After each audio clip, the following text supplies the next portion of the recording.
ಓಂ ಶಾಂತಿ. ಇಂದಿನ ದಿನಾಂಕ 20/7/2024. ಪ್ರಾರ್ಥ ಮುರುಳಿ ಬಾಪ್ತಾದ ಮಧುಬನ. ಮಧುರ ಮಕ್ಕಳೇ, ಮಾಯಾ ರಾವಣನ ಸಂಘದಲ್ಲಿ ಬಂದು ನೀವು ಬಹಳ ಅಲೆದಾಡಿದ್ದೀರಿ. ಪವಿತ್ರವಾಗಿದ್ದ ಸಸಿಗಳು ಅಪವಿತ್ರವಾಗಿ ಬಿಟ್ಟಿರಿ. ಈಗ ಮತ್ತೆ ಪವಿತ್ರರಾಗಿ. ಪ್ರಶ್ನೆ: ಪ್ರತಿಯೊಬ್ಬ ಮಗುವಿಗೆ ತಮ್ಮ ಮೇಲೆ ತಮಗೆ ಯಾವ ಆಶ್ಚರ್ಯವಾಗುತ್ತದೆ? ತಂದೆಗೆ ಮಕ್ಕಳ ಮೇಲೆ ಯಾವ ಆಶ್ಚರ್ಯವಾಗುತ್ತದೆ? ಉತ್ತರ: ಮಕ್ಕಳಿಗೆ ಆಶ್ಚರ್ಯವೆನಿಸುತ್ತದೆ. ನಾವು ಹೇಗಿದ್ದೆವು, ಯಾರ ಮಕ್ಕಳಾಗಿದ್ದೆವು, ಅಂತಹ ತಂದೆಯ ಆಸ್ತಿಯು ನಮಗೆ ಸಿಕ್ಕಿತು. ಆ ತಂದೆಯನ್ನೇ ನಾವು ಮರೆತು ಹೋದೆವು. ರಾವಣನು ಬಂದನು, ಎಷ್ಟೊಂದು ಹಿಮವು ಬಂದು ಬಿಟ್ಟಿತು. ಅದರಿಂದ ರಚಯಿತ ಮತ್ತು ರಚನೆ ಎಲ್ಲವೂ ಮರೆತು ಹೋಯಿತು. ತಂದೆಗೆ ಮಕ್ಕಳ ಮೇಲೆ ಆಶ್ಚರ್ಯವಾಗುತ್ತದೆ. ಯಾವ ಮಕ್ಕಳನ್ನು ನಾನು ಇಷ್ಟು ಶ್ರೇಷ್ಠರನ್ನಾಗಿ ಮಾಡಿದ್ದೆನೋ, ರಾಜ್ಯ ಭಾಗ್ಯವನ್ನು ಕೊಟ್ಟನೋ, ಆ ಮಕ್ಕಳೇ ನನ್ನ ನಿಂದನೆ ಮಾಡಿದರು. ರಾವಣನ ಸಂಘದಲ್ಲಿ ಬಂದು ಎಲ್ಲವನ್ನೂ ಕಳೆದುಕೊಂಡರು. ಓಂ ಶಾಂತಿ. ಏನು ಯೋಚಿಸುತ್ತಿದ್ದೀರಿ? ನಂಬರ್ 1. ಪುರುಷಾರ್ಥದನುಸಾರ ಪ್ರತಿಯೊಂದು ಜೀವಾತ್ಮವು ಈಗ ತಮ್ಮ ಮೇಲೆ ತಮಗೆ ಆಶ್ಚರ್ಯಚಕಿತ ಆಗಬಹುದು. ನಾವು ಹೇಗಿದ್ದೆವು, ಯಾರ ಮಕ್ಕಳಾಗಿದ್ದೆವು ಮತ್ತು ಆ ತಂದೆಯಿಂದ ಸಿಕ್ಕಿದ ಆಸ್ತಿಯನ್ನು ಹೇಗೆ ಮರೆತು ಹೋದೆವು. ನಾವು ಸತೋ ಪ್ರಧಾನ ಪ್ರಪಂಚದಲ್ಲಿ ಇಡೀ ವಿಶ್ವದ ಮಾಲೀಕರಾಗಿದ್ದೆವು, ಬಹಳ ಸುಖಿಯಾಗಿದ್ದೆವು. ಮತ್ತೆ ನಾವು ಏಣಿಯನ್ನು ಇಳಿಯುತ್ತಾ ಹೋದೆವು. ರಾವಣ ಬಂದರೆ ಇಷ್ಟೊಂದು ಮಂಜು ಕವಿಯಿತು. ಅದರಿಂದ ರಚಯಿತ ಮತ್ತು ರಚನೆಯ ಜ್ಞಾನವನ್ನೇ ಮರೆತು ಹೋದೆವು. ಮಂಜು ಕವಿದಿದ್ದಾಗ ಮನುಷ್ಯರು ಮಾರ್ಗವನ್ನೇ ಮರೆತು ಹೋಗುತ್ತಾರಲ್ಲವೇ? ಅಂದಾಗ ನಮ್ಮ ಮನೆಯು ಎಲ್ಲಿದೆ, ಎಲ್ಲಿಯ ನಿವಾಸಿಗಳಾಗಿದ್ದೇವೆ ಎಂಬುದೆಲ್ಲವನ್ನೂ ಸಹ ಮರೆತು ಹೋದೆವು. ಈಗ ತಂದೆಯು ನೋಡುತ್ತಿದ್ದಾರೆ, ನನ್ನ ಮಕ್ಕಳು ಯಾರಿಗೆ ನಾನು ಇಂದಿಗೆ 5,000 ವರ್ಷಗಳ ಮೊದಲು ರಾಜ್ಯಭಾಗ್ಯವನ್ನು ಕೊಟ್ಟು ಹೋದೆನೋ, ಬಹಳ ಖುಷಿ ಮತ್ತು ಆನಂದದಲ್ಲಿ ಇದ್ದರು. ಅಂತಹ ಭೂಮಿ ಇಂದು ಏನಾಗಿ ಬಿಟ್ಟಿದೆ? ಹೀಗೆ ರಾವಣನ ರಾಜ್ಯದಲ್ಲಿ ಬಂದು ಬಿಟ್ಟಿದ್ದಾರೆ. ಪರ ರಾಜ್ಯದಲ್ಲಂತೂ ಅವಶ್ಯವಾಗಿ ದುಃಖವೇ ಸಿಗುತ್ತದೆ. ಮಕ್ಕಳು ಎಷ್ಟೊಂದು ಅಲೆದಾಡಿದ್ದೀರಿ. ಅಂಧಶ್ರದ್ಧೆಯಲ್ಲಿ ತಂದೆಯನ್ನು ಹುಡುಕುತ್ತಾ ಹೋದಿರಿ. ಆದರೆ ಎಲ್ಲಿ ಸಿಕ್ಕಿದರು? ತಂದೆಯನ್ನೇ ಕಲ್ಲು ಮುಳ್ಳಿನಲ್ಲಿ ಇದ್ದಾರೆಂದು ಹೇಳಿಬಿಟ್ಟಿರಿ. ಎಂದ ಮೇಲೆ ಸಿಗುವುದಾದರೂ ಹೇಗೆ? ಅರ್ಧಕಲ್ಪ ನೀವು ಅಲೆದಾಡಿ ತಮ್ಮದೇ ಅಜ್ಞಾನದ ಕಾರಣ ರಾವಣ ರಾಜ್ಯದಲ್ಲಿ ಎಷ್ಟೊಂದು ದುಃಖಿಗಳಾದಿರಿ. ಭಾರತವು ಭಕ್ತಿ ಮಾರ್ಗದಲ್ಲಿ ಬಡ ಭಾರತ ಆಗಿದೆ. ತಂದೆಯು ಮಕ್ಕಳ ಕಡೆ ನೋಡಿದಾಗ ಇಡೀ ವಿಚಾರವೂ ಬರುತ್ತದೆ. ಭಕ್ತಿ ಮಾರ್ಗದಲ್ಲಿ ಎಷ್ಟೊಂದು ಅಲೆದಾಡಿದ್ದೀರಿ. ಅರ್ಧಕಲ್ಪ ಭಕ್ತಿ ಮಾಡಿದ್ದೀರಿ. ಏತಕ್ಕಾಗಿ? ಭಗವಂತನೊಂದಿಗೆ ಮಿಲನ ಮಾಡುವುದಕ್ಕಾಗಿ. ಭಕ್ತಿಯ ನಂತರವೇ ಭಗವಂತನು ಫಲವನ್ನು ಕೊಡುತ್ತಾರೆ. ಏನನ್ನು ಕೊಡುತ್ತಾರೆ?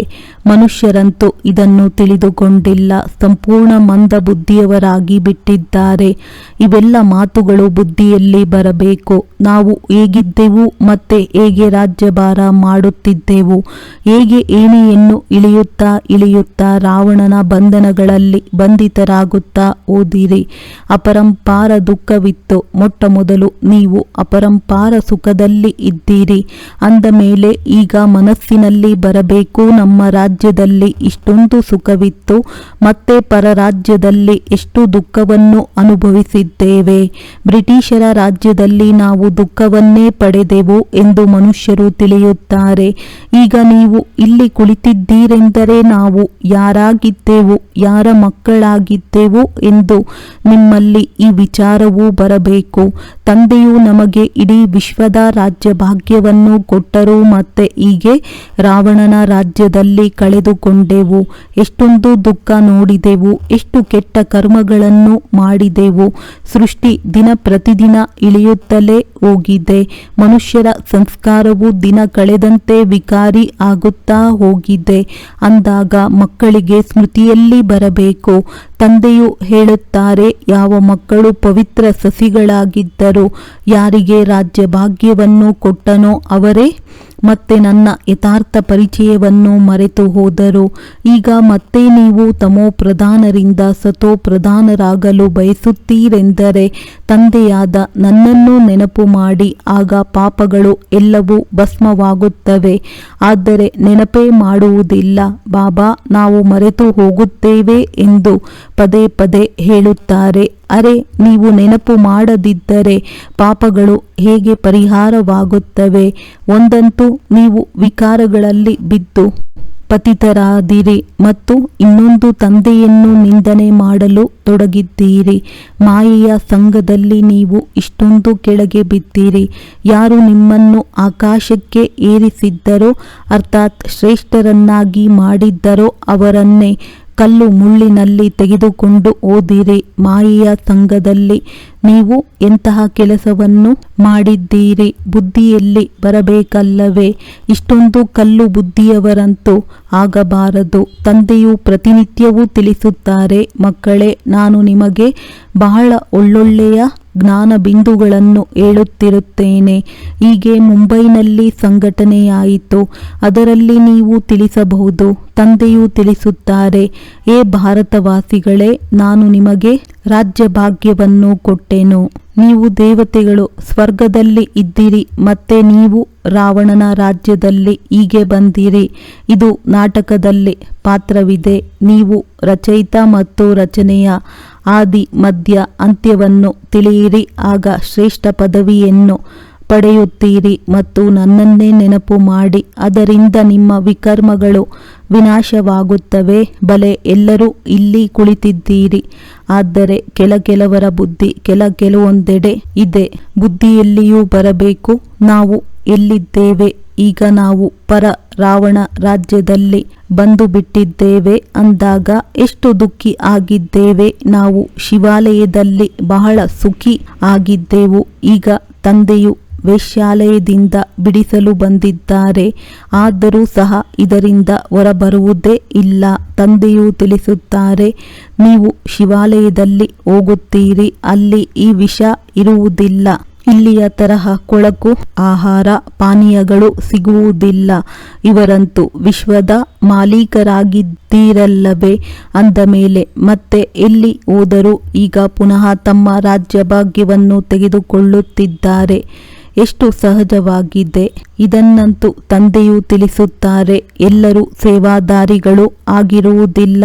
ನಂಬರ್ ವಾರ್ ರಾಜಧಾನಿಯನ್ನು ಸ್ಥಾಪನೆ ಮಾಡಬೇಕಾಗಿದೆ. ಹೇಗೆ 5000 ವರ್ಷಗಳ ಮೊದಲು ಮಾಡಿದ್ದರು. ಸತೋ ಪ್ರಧಾನರಾಗಬೇಕಾಗಿದೆ. ಇದು ತಮೋ ಪ್ರಧಾನ ಹಳೆಯ ಪ್ರಪಂಚವಾಗಿದೆ. ಯಾವಾಗ ನಿಖರವಾಗಿ ಹಳೆಯದಾಗುವುದೋ ಆಗಲೇ ತಂದೆಯು ಬರುತ್ತಾರಲ್ಲವೇ? ತಂದೆಯ ವಿನಃ ಬೇರೆ ಯಾರೂ ತಿಳಿಸಲು ಸಾಧ್ಯವಿಲ್ಲ. ಭಗವಂತನು ಈ ರಥದ ಮೂಲಕ ನಮಗೆ ಓದಿಸುತ್ತಿದ್ದಾರೆ. ಇದು ನೆನಪಿದ್ದರೂ ಸಹ ಬುದ್ಧಿಯಲ್ಲಿ ಜ್ಞಾನವಿದ್ದಂತೆ. ನಂತರ ಅನ್ಯರಿಗೆ ತಿಳಿಸಿ ತಮ್ಮ ಸಮಾನರನ್ನಾಗಿಯೂ ಮಾಡಿಕೊಳ್ಳಿ. ಮೊದಲು ನಿಮ್ಮದು ವಿಕಾರಿ ನಡವಳಿಕೆ ಇತ್ತು. ಇದು ಬಹಳ ಪರಿಶ್ರಮದಿಂದಲೇ ಸುಧಾರಣೆ ಆಗುತ್ತದೆ. ಈ ಕಣ್ಣುಗಳ ವಿಕಾರ ದೃಷ್ಟಿಯೂ ಹೋಗುವುದಿಲ್ಲ. ಒಂದಂತೂ ಕಾಮದ ವಿಕಾರವು ಬಹಳ ಪರಿಶ್ರಮದಿಂದ ಬಿಡುಗಡೆ ಆಗುತ್ತದೆ. ಮತ್ತೆ ಜೊತೆಯಲ್ಲಿ ಪಂಚವಿಕಾರಗಳು ಇವೆ. ಕ್ರೋಧದ ವಿಕಾರವೂ ಸಹ ಎಷ್ಟೊಂದು ಇದೆ. ಕುಳಿತಿದಂತೆಯೇ ಭೂತವು ಬಂದು ಬಿಡುತ್ತದೆ. ಇದು ಸಹ ವಿಕಾರವಾಗಿದೆ. ನಿರ್ವಿಕಾರಿಗಳಂತೂ ಆಗಿಲ್ಲವೆಂದರೆ ಅದರ ಪರಿಣಾಮವೇನಾಗಬಹುದು? 100ಕ್ಕೆ 100ರಷ್ಟು ಪಾಪವಾಗಿ ಬಿಡುವುದು. ಪದೇ ಪದೇ ಕ್ರೋಧ ಮಾಡುತ್ತಿರುತ್ತಾರೆ. ತಂದೆಯು ತಿಳಿಸಿಕೊಡುತ್ತಾರೆ, ನೀವೀಗ ರಾವಣನ ರಾಜ್ಯದಲ್ಲಿ ಇಲ್ಲ, ಆದರೆ ಈಶ್ವರನ ಸನ್ಮುಖದಲ್ಲೇ ಕುಳಿತಿದ್ದೀರಿ. ಅಂದ ಮೇಲೆ ಈ ವಿಕಾರದಿಂದ ಮುಕ್ತರಾಗುವ ಪ್ರತಿಜ್ಞೆ ಮಾಡಬೇಕಾಗಿದೆ. ತಂದೆಯು ತಿಳಿಸುತ್ತಾರೆ, ಮಕ್ಕಳೇ, ಈಗ ನನ್ನನ್ನು ನೆನಪು ಮಾಡಿ. ಕ್ರೋಧ ಮಾಡಬೇಡಿ. ಈ ಪಂಚವಿಕಾರಗಳೇ ನಿಮ್ಮನ್ನು ಅರ್ಧಕಲ್ಪದಿಂದ ಬೀಳಿಸುತ್ತಾ ಬಂದಿದೆ. ಎಲ್ಲರಿಗಿಂತ ಶ್ರೇಷ್ಠರು ನೀವಾಗಿದ್ದೀರಿ. ಈಗ ಎಲ್ಲರಿಗಿಂತ ಹೆಚ್ಚಿನದಾಗಿ ಕೆಳಗೆ ಇಳಿದಿರುವವರು ನೀವೇ ಆಗಿದ್ದೀರಿ. ಈ ಪಂಚಭೂತಗಳು ನಿಮ್ಮನ್ನು ಬೀಳಿಸಿದೆ. ಈಗ ಶಿವಾಲಯದಲ್ಲಿ ಹೋಗಲು ಈ ವಿಕಾರಗಳನ್ನು ತೆಗೆಯಬೇಕು. ಈಗ ಈ ವೇಶ್ಯಾಲಯದಿಂದ ಮನಸ್ಸನ್ನು ದೂರ ಮಾಡಿ ತಂದೆಯನ್ನು ನೆನಪು ಮಾಡಿ. ಆಗ ಮತಿ ಸೋಗತಿ ಆಗುತ್ತದೆ. ನೀವು ಮನೆಗೆ ತಲುಪುತ್ತೀರಿ. ಈ ಮಾರ್ಗವನ್ನು ಮತ್ಯಾರೂ ತಿಳಿಸಲು ಸಾಧ್ಯವಿಲ್ಲ. ಭಗವಾನುವಾಚ, ನಾನು ಸರ್ವವ್ಯಾಪಿ ಎಂದು ನಾನಂತೂ ಎಂದೂ ಹೇಳಿಲ್ಲ. ನಾನು ರಾಜಯೋಗವನ್ನು ಕಲಿಸಿದೆನು ಮತ್ತು ನಿಮ್ಮನ್ನು ವಿಶ್ವದ ಮಾಲೀಕರನ್ನಾಗಿ ಮಾಡುತ್ತೇನೆ ಅಂದಾಗ ಮತ್ತೆ ಸತ್ಯಯುಗದಲ್ಲಂತೂ ಈ ಜ್ಞಾನದ ಅವಶ್ಯಕತೆಯೇ ಇರುವುದಿಲ್ಲ. ಮನುಷ್ಯರಿಂದ ದೇವತೆಗಳಾಗಿ ಬಿಡುತ್ತೀರಿ. ಆಸ್ತಿಯನ್ನು ಪಡೆಯುತ್ತೀರಿ. ಇದರಲ್ಲಿ ಹಠಯೋಗ ಮೊದಲಾದ ಮಾತಿಲ್ಲ. ತಮ್ಮನ್ನು ಆತ್ಮವೆಂದು ತಿಳಿಯಿರಿ. ತಮ್ಮನ್ನು ಶರೀರ ಎಂದು ಏಕೆ ತಿಳಿಯುತ್ತೀರಿ? ಶರೀರ ಎಂದು ತಿಳಿಯುವುದರಿಂದ ಮತ್ತೆ ಈ ಜ್ಞಾನವನ್ನು ತೆಗೆದುಕೊಳ್ಳಲು ಸಾಧ್ಯವಿಲ್ಲ. ಇದು ಸಹ ಪೂರ್ವ ನಿಶ್ಚಿತವಾಗಿದೆ. ನೀವು ತಿಳಿಯುತ್ತೀರಿ, ನಾವು ರಾವಣ ರಾಜ್ಯದಲ್ಲಿ ಇದ್ದೆವು. ಈಗ ರಾಮ ರಾಜ್ಯದಲ್ಲಿ ಹೋಗಲು ಪುರುಷಾರ್ಥ ಮಾಡುತ್ತಿದ್ದೇವೆ. ಈಗ ನಾವು ಪುರುಷೋತ್ತಮ ಸಂಗಮಯುಗವಾಸಿಗಳಾಗಿದ್ದೇವೆ. ಬಲೆ ಗೃಹಸ್ಥದಲ್ಲಿ ಇರಿ. ಎಲ್ಲರೂ ಬಂದು ಎಲ್ಲಿ ಇರುತ್ತೀರಿ? ಬ್ರಾಹ್ಮಣರಾಗಿ ಎಲ್ಲರೂ ಬ್ರಹ್ಮರವರ ಬಳಿಯೇ ಇರಲು ಸಾಧ್ಯವಿಲ್ಲ. ಆದ್ದರಿಂದ ತಮ್ಮ ಮನೆಯಲ್ಲಿಯೇ ಇರಬೇಕು ಮತ್ತು ಬುದ್ಧಿಯಿಂದ ತಿಳಿಯಬೇಕು. ನಾವು ಶೂದ್ರರಲ್ಲ, ಬ್ರಾಹ್ಮಣರಾಗಿದ್ದೇವೆ. ಬ್ರಾಹ್ಮಣರ ಶಿಕೆಯು ಎಷ್ಟು ಚಿಕ್ಕದಾಗಿದೆ. ಆದ್ದರಿಂದ ಗೃಹಸ್ಥದಲ್ಲಿ ಇರುತ್ತಾ ಶರೀರ ನಿರ್ವಹಣೆಗಾಗಿ ವ್ಯಾಪಾರ ವ್ಯವಹಾರಗಳನ್ನು ಮಾಡುತ್ತಾ ಕೇವಲ ತಂದೆಯನ್ನು ನೆನಪು ಮಾಡಿ. ನಾವು ಯಾರಾಗಿದ್ದೆವು, ಈಗ ನೀವು ಪರರಾಜ್ಯದಲ್ಲಿ ಕುಳಿತಿದ್ದೀರಿ. ನಾವು ಎಷ್ಟು ದುಃಖಿ ಆಗಿದ್ದೆವು, ಈಗ ತಂದೆಯು ನಮ್ಮನ್ನು ಪುನಃ ಕರೆದುಕೊಂಡು ಹೋಗುತ್ತಾರೆ. ಅಂದ ಮೇಲೆ ಆ ಸ್ಥಿತಿಯನ್ನು ಮಾಡಿಕೊಳ್ಳಬೇಕಾಗಿದೆ.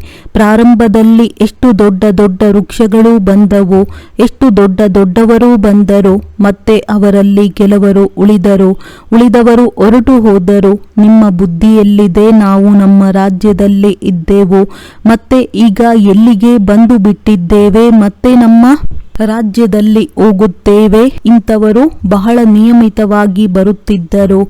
ಈಗ ಬರುತ್ತಿಲ್ಲ ಎಂದು ನೀವು ತಂದೆಗೆ ಪತ್ರ ಬರೆಯುತ್ತೀರಿ. ಅವರು ಬರುತ್ತಿಲ್ಲವೆಂದರೆ ಅರ್ಥ ವಿಕಾರದಲ್ಲಿ ಬಿದ್ದರು. ಅಂಥವರಿಗೆ ಮತ್ತೆ ಜ್ಞಾನದ ಧಾರಣೆ ಆಗಲು ಸಾಧ್ಯವಿಲ್ಲ.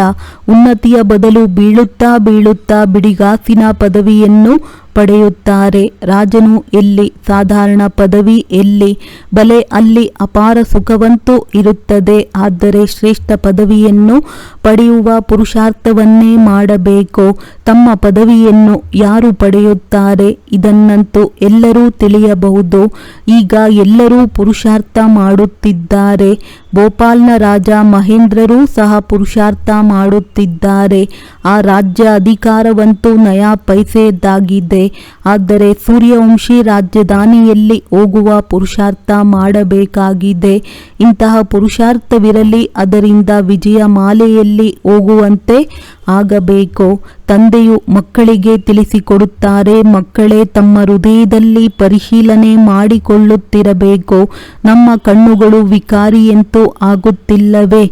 ಒಂದು ವೇಳೆ ನಿರ್ವಿಕಾರಿ ಆಗಿಬಿಟ್ಟರೆ ಮತ್ತೆ ಏನು ಬೇಕು?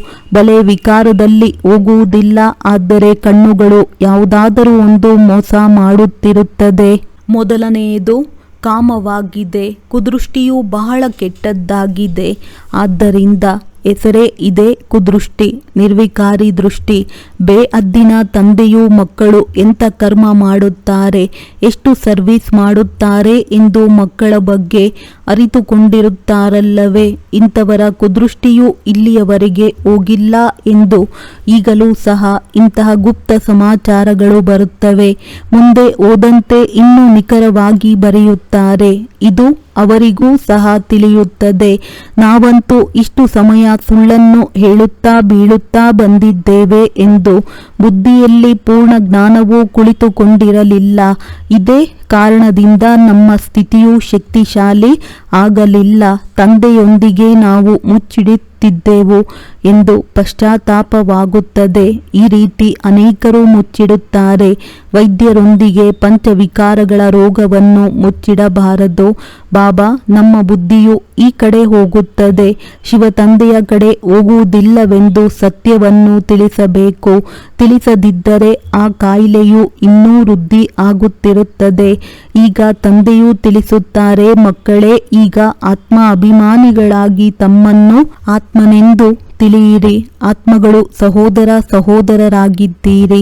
ನೀವು ಪೂಜ್ಯರಾಗಿದ್ದಾಗ ಎಷ್ಟೊಂದು ಸುಖಿಯಾಗಿದ್ದೀರಿ. ಈಗ ನೀವು ಪೂಜಾರಿಗಳು ದುಃಖಿಗಳಾಗಿ ಬಿಟ್ಟಿದ್ದೀರಿ. ನಿಮಗೆ ಏನಾಗಿ ಹೋಯಿತು? ಈ ಗೃಹಸ್ಥ ಆಶ್ರಮವಂತೂ ಪರಂಪರೆಯಿಂದ ನಡೆಯುತ್ತಾ ಬಂದಿದೆ ಎಂದು ಎಲ್ಲರೂ ಹೇಳುತ್ತಾರೆ. ಏನು, ರಾಮ ಸೀತೆಗೆ ಮಕ್ಕಳು ಇರಲಿಲ್ಲವೇ? ಆದರೆ ಅಲ್ಲಿ ವಿಕಾರದಿಂದ ಮಕ್ಕಳು ಜನಿಸುವುದಿಲ್ಲ. ಅದಂತೂ ಸಂಪೂರ್ಣ ನಿರ್ವಿಕಾರಿ ಪ್ರಪಂಚ. ಭ್ರಷ್ಟಾಚಾರದಿಂದ ಜನನ ಆಗುವುದಿಲ್ಲ. ವಿಕಾರ ಇರಲಿಲ್ಲ. ಅಲ್ಲಂತೂ ಈ ರಾವಣ ರಾಜ್ಯವೇ ಇರುವುದಿಲ್ಲ.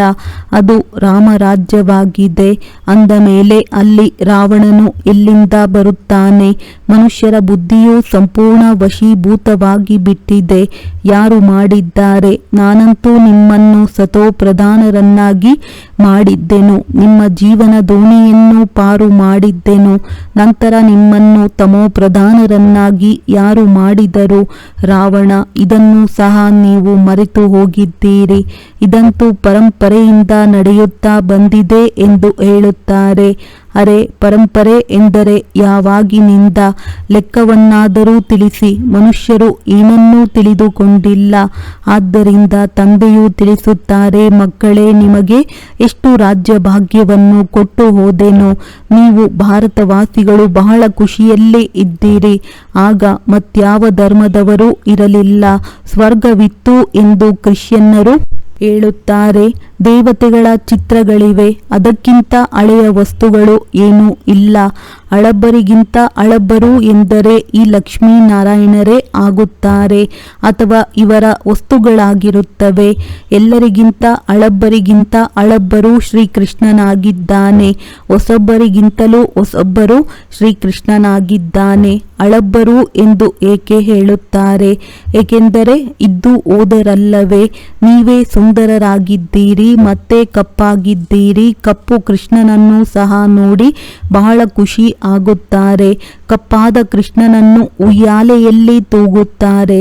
ಆದರೆ ಕೃಷ್ಣನು ಯಾವಾಗ ಸುಂದರನಾಗಿದ್ದನೆಂದು ಅವರಿಗೇನು ಗೊತ್ತಿದೆ? ಕೃಷ್ಣನನ್ನು ಎಷ್ಟೊಂದು ಪ್ರೀತಿ ಮಾಡುತ್ತಾರೆ. ಹಾಗಾದರೆ ರಾಧೆ ಏನು ಮಾಡಿದಳು?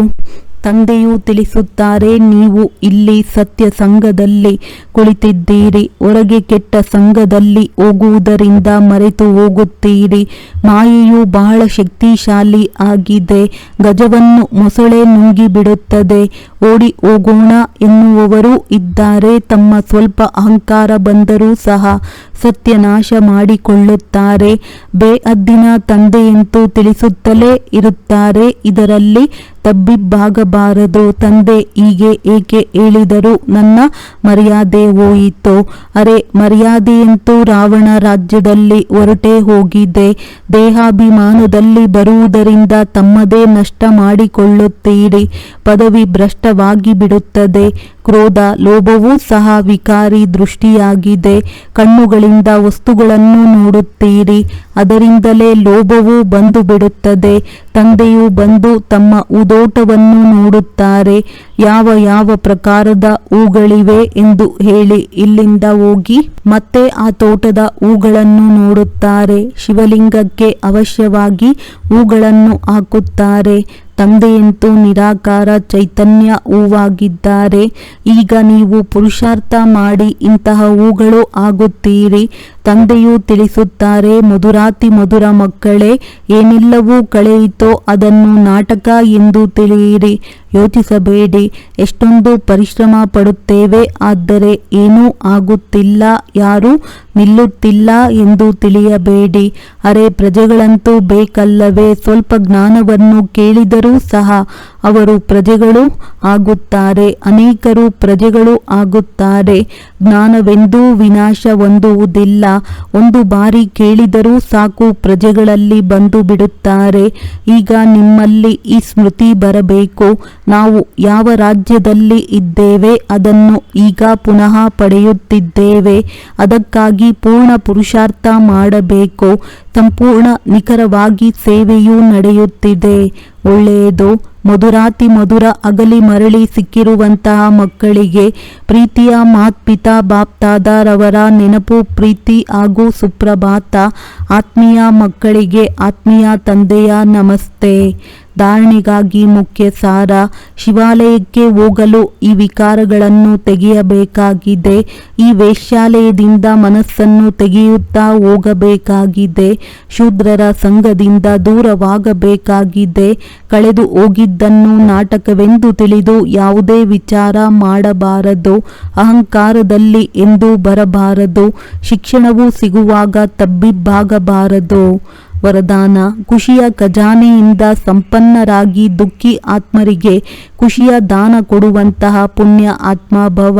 ಈ ಸಮಯ ಪ್ರಪಂಚದಲ್ಲಿ ಪ್ರತಿ ಸಮಯ ದುಃಖವಿದೆ ಮತ್ತು ನಿಮ್ಮ ಬಳಿ ಪ್ರತಿ ಸಮಯದ ಖುಷಿ ಇದೆ. ಅಂದರೆ ದುಃಖಿ ಆತ್ಮರಿಗೆ ಖುಷಿಯನ್ನು ಕೊಡಬೇಕು. ಇದು ಎಲ್ಲಕ್ಕಿಂತಲೂ ದೊಡ್ಡ ಪುಣ್ಯವಾಗಿದೆ. ಪ್ರಪಂಚದ ಜನರು ಖುಷಿಗಾಗಿ ಎಷ್ಟು ಸಮಯ ಸಂಪತ್ತು ಖರ್ಚು ಮಾಡುತ್ತಾರೆ ಮತ್ತು ನಿಮಗೆ ಸಹಜವಾಗಿ ಅವಿನಾಶಿ ಖುಷಿಯ ಖಜಾನೆ ಸಿಕ್ಕಿಬಿಟ್ಟಿದೆ. ಈಗ ಕೇವಲ ಏನು ಸಿಕ್ಕಿದೆ ಅದನ್ನು ಹಂಚುತ್ತಾ ಹೋಗಿ.